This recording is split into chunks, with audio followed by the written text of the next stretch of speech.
Thanks for listening to In Studio from Simply Timeless. I'm Jay Daniels. This week we're honored to talk with jazz vocalist and composer Lorraine Feather. She comes from a family that is well known in the world of jazz. Her dad was Leonard Feather, the esteemed critic and composer, and her mom was Jane Feather, a big band vocalist, among other things. During the interview, Lorraine shares the story of how Leonard proposed to Jane on their very first date. You'll also hear about their family's close relationship with Duke Ellington.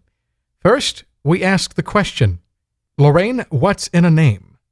I guess my parents started naming me, and they just couldn't stop until they had 4 first names. The first one was Billy. When my mother was pregnant, Billie Holiday said, "Oh, I want to be the godmother." And of course, my parents went, "Sure, that would be great."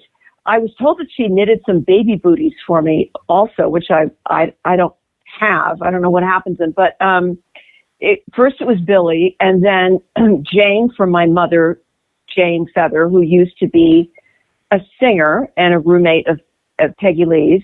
Lee for Peggy Lee, who introduced my parents and was a close family friend, and then Lorraine for the song Sweet Lorraine.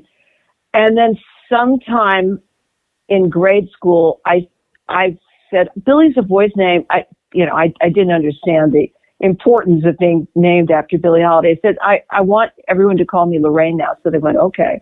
The primary purpose for the interview, of course, is to talk about you and your family connection, really how you've been able to share this love of music because of how they influenced you. So I want to start with your dad, Leonard Feather. His name might be very familiar to those who have read up on jazz history. In fact, I was first acquainted with his name through liner notes on a number of LP albums that I have dating back to the 50s. Your father was born in Great Britain, is that right? That's right. How did he discover jazz? Because that really was one of the centers of his life. It was, and the whole thing seemed so perfectly timed. He discovered jazz when he was listening to records in a West End record shop, and he heard West End Blues by Louis Armstrong, which is now my ringtone on my phone. But it just electrified him, and he started becoming interested in jazz. I think his first writing was a letter to Melody Maker about there was some sort of argument about whether there could be such a thing as a jazz waltz. And my father always had strong opinions about things. So he wrote in a letter, and it got some interest and feedback, and he wound up writing pieces. And then he came over on the boat when he was, I think he was only 20 years old, and he was met by John Hammond. And he just arrived on the scene in New York when everything was happening. The thing about my father was that he became friends with a lot of people who are just names to those who are writing today. I have his first book, Inside Bebop. The copy I have framed on my wall says, "To Leonard, my best friend, Charlie Parker." We went to Jones Beach with Charlie Parker. And he knew all those people. He completely immersed himself in the scene and had a great passion for it. And that's one thing I've had to realize in working in both the radio hosting side of jazz and also as a performer, is that there are so many names that are recognized by so many, but when you begin working with them and you meet them, you realize that, they are your friends, they're your colleagues, and sometimes I must admit I still get starstruck when I meet people, and it's like, oh wait, they're my friend. I work with them. It's an interesting way of looking, because when I was digging at, where your name came from alone, I said, oh, there's quite a bit of history here. And then to realize that each of these people were intimately involved with your mom and dad in their lives, that's something that doesn't happen to everybody. I know. I didn't understand what it meant, of course, when I was a kid. I remember that people were talking about what their parents did in grade school. It might have even been an assignment. And I asked my mom what my father did, and she said he's a jazz writer, or she might have said jazz critic. And I had no idea what that meant. It really wasn't even a profession per se. And my friends didn't know what it was either. But at that point, we were living on Riverside Drive, 106 in Riverside. It's now Duke Ellington Boulevard. And these people were around all the time. And it was just part of my life. Tell me a little bit more about your mother. I know more about your dad than your mother. You mentioned that Jane was a former vocalist with the big bands. Tell me where she came from and some of her own history. She came from Minneapolis, and she was pretty, and she had a good ear, and she sang for big bands for a while. She and Peggy Lee were rival singers. I forget where it was, but they were working just down the street from each other in that part of the country at one time. And then they became best friends and eventually roommates. My mother was not ambitious, though. She loved music, and she could sing. Every now and then I would hear her singing under her breath, like sort of copying a little Billie Holiday impression of one of the early tunes, like Your Mother's Son-in-Law, or something like that. And I knew that she could sing, but she was shy. She would not get up and sing at a party. It would have just been a horrifying to contemplate that for her. So, but she loved the music scene. So she met my dad. They fell in love. He proposed on the first date. He was not wasting time. No, that's right. They were together almost 50 years. So she really was happy just being a mother and living in this Manhattan life with musicians all around, and she just was crazy about the whole scene. How old were they when you came along? My mother was 28, I think, and my father 35. I take it that the two of them, because they both came from musical backgrounds, they tended to share in that. Oh, yes, absolutely. Possibly my favorite picture of them is my mother and father sitting on either side of Duke Ellington at a club I believe was called the Famous Door. And they were so young and so cute, all three of them. It was just to die for. You know, my parents out and about in New York, hanging out with Duke Ellington, who he was a presence in both of their lives. For one thing, his sister lived right down the street, Ruth, and her son Stephen used to come and hang out with me, and we'd watch TV, or we'd go to the amusement park together, make popcorn. And also, before we lived on Riverside Drive, when I was born, they were living at 1 Sheridan Square above Cafe Society downtown, which they called Cafe Society downstairs because it was right downstairs. And they were in a bizarre traffic accident. A driverless car slid down a slope and hit them as pedestrians. And my mother was injured, but my father was severely injured. He had a lot of broken bones, and he couldn't go dashing around to clubs for a while. And Duke offered him a job doing PR at Mercer Records, named after his son. So he was very kind to have done that. And I would say that Duke, he also wrote a tune called The Golden Feather, Duke Ellington did. I have him looking at it right now, an autographed photo of him that says to Leonard and the Golden Feather, which I guess was my mother. It was just a few weeks ago. I moved to this particular neighborhood in Harlem where I am in early December. And Duke's home, as you know, is at 157th and St. Nicholas. And I just got to see it for the first time about 3-4 weeks ago. And I posted a picture of it to Facebook, and somebody said, "Was that entire building Duke Ellington's?" And I said, "No, it's an apartment complex. He only had an apartment here." But from my perspective, and I think it's obviously quite a bit different from you, when I see buildings like that, when I see this historical marker, the residence of Edward Duke Ellington, I think about all of these songs that I've heard for so many years, from my early teens up until now in my early 30s. And I look up and I say, those songs, a lot of them were written right there in that building at the piano. And yet the difference between my view of Duke and yours is that he was a part of the family. Yeah, he was. And this is so strange. But the last time I ever saw Duke Ellington was in his coffin. My parents were visiting me in New York. I'd come back to live there as a young woman. They were in California, and they were taking a cruise.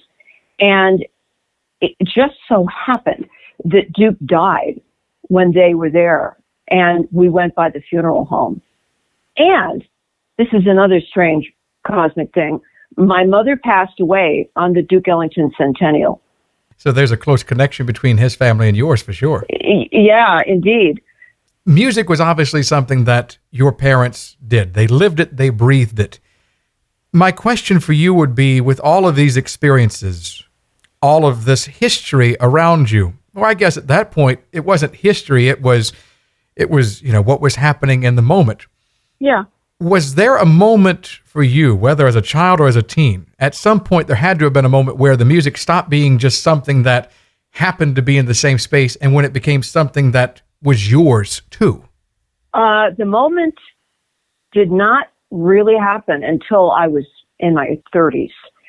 What happened was that I used to write as a child. I wrote little stories and poems. I won an award once for something. I don't remember what it was, but I had a vivid imagination.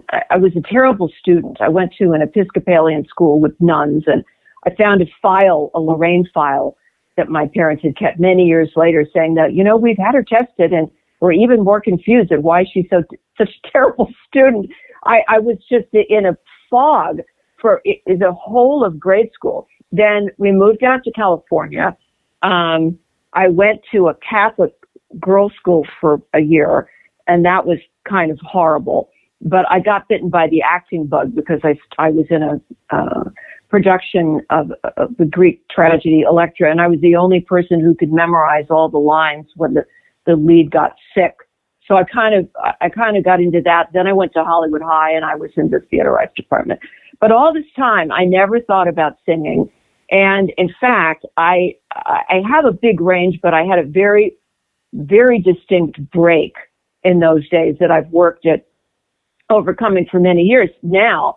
But when I tried out for choir, they said, sing a scale. My voice broke and everyone laughed. And obviously I can't sing. So I went back to New York. I waitressed a lot. I was in a few shows, including Jesus Christ Superstar, but I was just constantly out of work. So I began singing with top 40 bands. By this time, I'm in my mid to late 20s, right? And just because it was something I knew how to do, I had a good ear. I have a good ear, and I was able to learn quickly, and it was a way to make grocery money.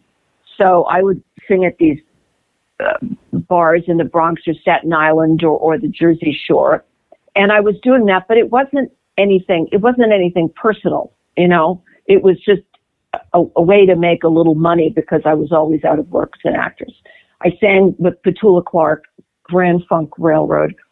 So then I moved back to California, and I'm singing a little in clubs, but I had not yet discovered what was the big moment that you asked about. I had not had that moment. And then when I was in my early 30s, I auditioned for this group called Full Swing that was being produced by Richard Perry, a big pop producer at the time. So I was in this group with Charlotte Crossley, who used to sing with Bette Midler, and Steve March Torme, Mel Torme's son. And Richard wanted a lyricist for a piece written by Tommy Newsom, the Tonight Show guy. And he said, we have to hire a lyricist. I went, well, I think I could do that, because it was kind of similar to Lambert, Hendricks, and Ross that I had heard with my mom when I was a kid, complicated melodies with words. And I thought, I think I could do it. So I wrote lyrics to this thing. I brought it in. He said, oh, no, I hate it. It should be about this, this, this, this, this. So I rewrote it. I brought it in. He said, soul, we'll record it. So I wound up writing the lyrics for half that album. So it is a very long answer to your question. But what happened was that it was just like a flower pot just fell on my head. It was all of a sudden, there was this thing I knew how to do that had been just sleeping the whole time, that had everything to do with the music I'd heard when I was growing up, but had never come and found me until that moment. And it was easier than anything else I'd ever tried to do. I mean, it's hard, but it was so natural.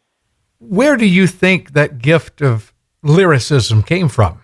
I don't know. It's just a combination of nature and nurture, I suppose. It just seemed to be something that was in me. I always loved words. I don't remember, even though I was a terrible student, I was skipped a grade when I first got into grade school because I knew how to read. I don't remember learning how to read. It's as if I just knew. And I don't remember learning how to play Scrabble, but I always did. I remember the first time I beat my dad, he was really kind of annoyed. How old were you when this happened? I was pretty small. But it's just, I tell this story to people who say, well, I'd like to do such and such, like someone sitting next to you on a plane, or a guy you're chatting with at the car rental place when you're traveling. I'd like to do such and such, but it just filled in the blank. I'm 29 now. I'm 40 now. I'm whatever. And I said, you're just wrong, because you never know when something is going to evolve in your life. If you're open for it to happen, and if you just keep learning and keep striving and looking. How then do you see words as a means to communicate as the lyric of a song? They communicate in many ways, because lyrics, although they can be seen as poetry, are not poetry. They have to be sung. And sometimes you want a very smooth, open vowel on a high note. Sometimes you don't. I think a lot of my sense of rhythm came from my hearing these vocalists and instrumentalists when I was growing up, and then also when I began writing my own albums, this string of I'm doing the 13th now. It should, I hope, be out in August. But this string of a dozen albums that I did, I didn't start doing that until I was in my I'm 72 now, and I didn't start doing until I was in my 50, and didn't start really getting some recognition until I was in my early 60s. And I bring this up not just as a theme of the whole late bloomer topic, but because I was married to a drummer for almost 30 years. I was surrounded by rhythm all the time. He was really good too, Tony Morales. I always appreciated rhythm. In fact, when I did this album called The Body Remembers, it was out in the 90s, he would sometimes go like, wait a minute. It's this song I had called Where Are My Keys? He said, no, do it like, wait a minute, which is more like a role a drummer would do. So I picked up things from him. And again, it's a combination of a lot, because there are words that you can use in a song that are not used very often just because they wouldn't be appropriate for a pop song, but they might be deliciously singable if you just choose to find them. It's really interesting, because when I sit down to write something, I might start with a a lyric, a line in the middle of the song, like, oh, I want to say this one particular thing. Like I wrote a song based on a Fats Waller tune called Blue Black Bottom, called Too Good Looking. And I had this thought. I was walking around my neighborhood in then Half Moon Bay, California. I just thought when they handed out the jeans, you shouted bingo. I thought, oh, what a cute line. What could I rhyme with that? I said, Ringo, with a synergy of John, Paul, George, and Ringo. You know, your parts all work together. I said, okay, that's going to be in a song somewhere. So I just constructed the song around it. But sometimes I think of a title, or sometimes I think of a theme. And the interesting part is that you work mechanically on a song, and this happens to every songwriter, I think, and composers as well as lyricists. You work on it, really paying attention, and then you just let your subconscious continue working on it while you go and plant begonias or take a shower or go to the store or do anything else. And a lot of little technical aspects work themselves out while you're doing that, like internal rhymes tend to pop up for me, or just a smoother way to do something. And there's a technique that you also use in several of your recordings where you mix the sung lyric with the spoken word. I find that to be a very effective usage of getting a point across. Oh, thank you. That's kind of funny too, because when I did that album in the 90s, the first of these albums, I think part of it was that I had been writing for other people, like MGM Animation and Disney, and I wrote some songs for soap operas, which was not my cup of tea, because I don't want soaps. But I've been doing things for other people, and I like it because I like getting paid and having a deadline. There's a lot about it that I like, but it involves being told what to do. So I thought, well, I'm just going to write about whatever I feel like. And so I wrote this album that had, some of the songs were more traditional, but there was a song about riding around with my dog. There was one about PMS. There was one about a little girl who's obsessed with the number 5, which was inspired by my husband. He just said, you know, I can count to 5, I can count to 5, I can count to 5. Again, it was a rhythmic change-up thing that he showed me. And in some of these songs, I just began talking. It's not like I went, well, maybe I could talk, and then that might be kind of a different thing. But yeah, I just don't know where it came from. I just did it, and I've done it ever since. As I circle back to talking about your family, as your parents were able to share so much music with, you know, many other talented artists, were there moments where you were able to have these musical experiences of your own and then share them with your parents? No, we didn't perform together. And my mother she would rather have just dropped dead than sung a note in public at that point. And she never expressed her opinion about my singing particularly. But my dad had always wanted me to be in music. He gave me music lessons with John Lewis when I was 5, and I wouldn't practice. Something I've regretted ever since, but oh well. But they saw me when I was with Full Swing. There was a period when we played in clubs around LA, and it was a very fun show. I did lyrics to certain big band tunes. My dad got a huge kick out of that. So that was fun. Then there was a period during which I was trying to write things for the group that were more modern, and he wasn't as crazy about that because it was not his cup of tea. It was more like I was trying to mix jazz and pop, and so there was that. But I began doing my own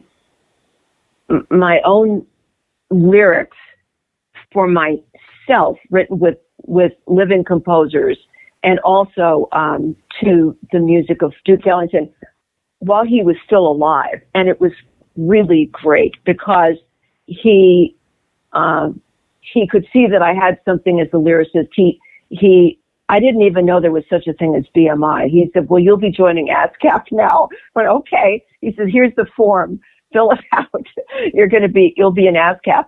And he came and saw me at this little club called Le Cafe in LA when I was doing my first performance of any of this kind of weirdo music I was doing with my husband at the time that I described to you, Five and the PMS song and whatnot. And I had a vocal harmonizer on stage so I could sing with myself, which is a thing I like to do. And afterwards, my father was just so happy. It was like he was just bursting with happiness because a few people he knew had come and they went up to him and said things like, oh, Leonard, the apple doesn't fall far from the tree. And he got a huge kick out of it. And every now and then he would advise me too, like, Cleo Lane's doing an album with Mercer Ellington and you should send her these Ellington tunes you wrote lyrics to. In fact, when he was in the hospital in the last days of his life, I went by and said, Daddy, Cleo Lane's recording those tunes. And he was so happy. So there was a wonderful gift that we were able to share that. He was a lyricist himself, doing lyrics to a little-known tune called Whisper Not, I believe. Well, not only that, but my dad wrote hundreds of tunes, mostly blues tunes, which is funny because he was this British guy that were quite successful and it made him more of an income than writing for the LA Times ever did. Like, there was a song he wrote called How Blue Can You Get for B.B. King that was a big song for him. And it was used, at least a couple more times as a sample in rock tunes and other recorded music that was not jazz. Yeah, he was a real songwriter. He didn't do the same kind of thing that I did. He wrote mostly blues tunes, although some other just beautiful songs as well. I'm blanking on the name of his co-writer, but he co-wrote something called I'd Rather Have a Memory Than a Dream that was sung by Sarah Vaughan in her first recording session, which my dad produced because Dizzy Gillespie had turned him on to this incredible young singer before she ever had a major record deal. Thinking about all of the work that your father did and certainly your mother too, how do you feel that you are able to incorporate their experiences, their story, and their legacy into your own work? I honestly can't say that I make a conscious effort to do that in the sense of referencing what they did, if you know what I mean. I don't write lyrics about famous jazz musicians or singers. I wrote something called Cafe Society with Russell Ferrante for my album Cafe Society that came out in, I think, 2002, that was about imagining what my parents experienced in those days, looking at the photographs of these people and wishing so much that I could be there. But for the most part, I just try and be the best version of my creative self that I can. And all of that is part of me always. You know, I don't have a big voice like Aretha Franklin, and I don't consider myself the absolute best singer in the world by any means. But I have ears, and that came from them, and you know, a sense for words and rhythm, and that. So I try to do justice to the gift that I was given. I don't mean a gift to do something. I mean just the gift of my upbringing. There are so many things that I know I could discuss just within the questions that we've already had today, and I hope they'll come again in a future interview because there's so much history within your family and your own work that I haven't even been able to really dig at. So I do want to close on this interview with one final thought. And it is a question that one of my music education professors asked me on my first day when I was in college a few years ago. And I'd like your take on it. And it's a simple question, but there are many ways you can attack it. Why music? With me, music because lyrics.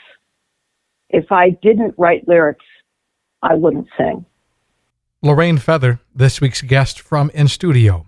When you have a moment, visit her website at lorrainefeather.com. Special thanks to Lorraine for taking time to speak with me, and a word of thanks to you, our listener, for joining us. Until next time, I'm Jay Daniels. You've been listening to In Studio from Simply Timeless.